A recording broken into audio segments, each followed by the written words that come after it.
and Tom Brady is the subject of the latest piece from Tim Layden of Sports Illustrated, the senior writer, joins us right now here on the Morning Run once again. Hey, Tim, how are you today? Hey, good. How are you guys? And I never wear that stuff because I'm always sitting in the press box. Oh, yeah, that's right. You got that nice seat there. Comfy cozy. Yeah.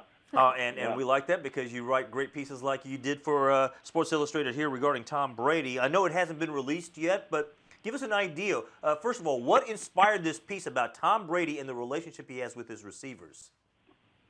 Well, it's interesting because Brady is one of those guys who's played so long and is so generally inaccessible to us because he's tired of us, and so much has been written about him over the years that we just try to find different ways to write about him because he's still very relevant. And the Patriots are obviously in the AFC Championship game again. So Adam Duerson, who's our NFL editor, and I were having some conversations in the fall, and we thought, well, how about if we do a story on Brady by talking to a lot of the guys that have caught passes from him over the years, going all the way back to high school, and a few guys from high school, a few guys from college, a few guys from the NFL, and see not only how they view their relationship with Brady, but what they remember of playing with him, and sort of build a history of Tom Brady through the eyes of the guys that have played for him. Tim, I think this next question has been asked more often than any other question I've heard around sports settings in the last couple years. How has Brady been able to be so good and maintain that level of success no matter who he's throwing the ball to?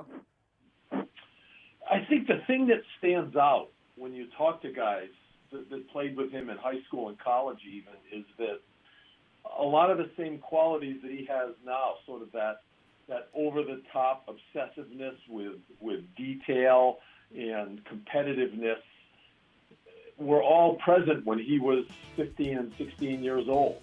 And a lot of the silly things, too, like banging helmets with his receivers after they would catch a touchdown pass. And, they talk about that high-pitched voice he has when he was yelling at guys. And a lot of the fun stuff and also a lot of the serious stuff.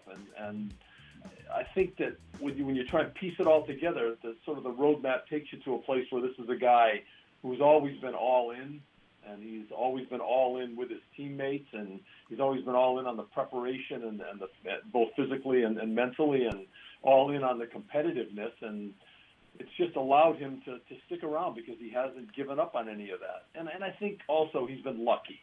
He's had one serious injury, not three or four, and you compare him to Peyton Manning, and that becomes an issue.